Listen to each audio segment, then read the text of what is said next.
think you just answered your own question, Ryan. Yes, there's a big difference between the Bowling Green game and the game on Saturday. So puck management is really important. I think it's all part of the process. I think um, we have to do a better job.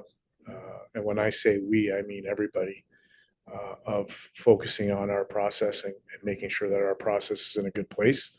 That includes puck management, that includes game management, that includes discipline. Um, so that those are, yes, all of the above. We've got to be better in a lot of different areas, and it all starts with um, our focus and our discipline. Tech coming up. What do you expect out of that? Same as every weekend in our league. They had a hard fought battle at Bowling Green. I think they had a 5-minute penalty they had to kill to get the tie and on Saturday and beat them on Friday. So we know how good they can be, and usually Joe Sean teams play really hard. So I expect that to be the same. And then last one from Ryan.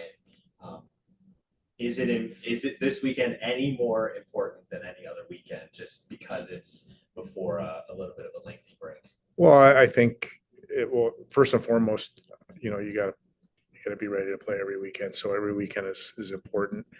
But we do get a little break with exams and don't play for a while. So equally as important to play well and make sure that we're ending on a good note here in the first half. Coach, Saturday night's game, I thought you did the right things to get the lead early, and then you had about a 50-second gap that kind of took the momentum away. Did you feel that same way? Did you feel like you did everything right up to that point?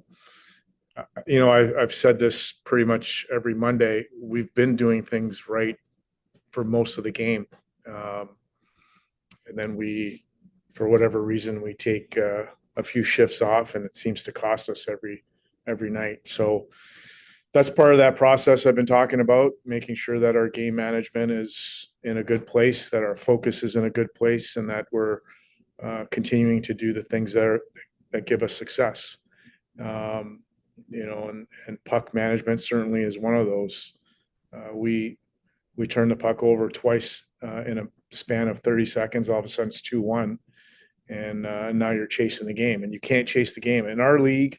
Well, I shouldn't say our league. In any league, when you chase the game, it becomes problematic because the other team's going to play in their structure, and they want to win just as much. And if you can't get them out of their structure, then it's going to be a hard night. So that's just the basics of the game. So that being said, you did take them out of their structure a little bit with the help of some penalties they took and your good power play. You closed it to a 1-goal game, and then did you kind of think maybe we can tie this thing up, and then all of a sudden this empty netter happens? Well, yeah, we always think you can tie it up. We had our opportunity. I think we had the right guys on the ice, and they had the puck on their stick, and it just didn't go in. And their guy made a big save, and then they got the turnover on the power or on the 6-on-5 to score the empty netter. So 2 empty net goals on back-to-back nights. We had our chances to tie it up. We got to make sure that we're not getting ourselves in those positions where we have to rely on our 6-on-5. See you 2 weekends in a row, once up at Bemidji and once back here at home. And your leadership group seems to continually keep bringing it. I'm talking about Lucas. I'm talking about Matthew Gleason and the job that they did. And they stood up again at the end of this one. And I think you could see the emotion at the end of the game. Did you feel that way too? I think so. I think it's real tough when your leadership group is out there giving it everything they have, and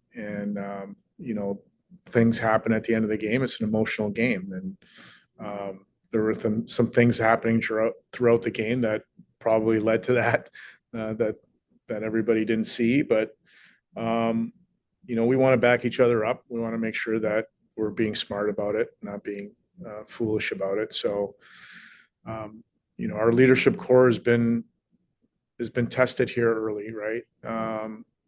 Things have not gone the way we want them to go, and so there's a couple of things you can do. You can ignore it and just keep working, or you can face the adversity head on and go through it. And I think our leadership group wants to do that, and the rest of the guys are following that. And we'll get through it as a team. That's every team goes through it during the year. We're going through it right now, and we'll get out of it. This league is tough. We talked about it multiple times, but you're one goal away. It seems so many different times. Does it feel like maybe coming up here in the second half of the year, it's just gonna flip the table a little bit? You're gonna be on the other side of those one goals? Well, your voice to God's ears, right, Scott? Listen, I think we're a team that is continuing to understand what we can and can't do, and our process needs to get better. And if our process gets better and we stick to our identity, then those things are going to happen more times than not. And that's our focus. That's my job as a head coach, is to make sure that we stay focused on the positive things that we do and continue to work on the things that we're not doing so well right now.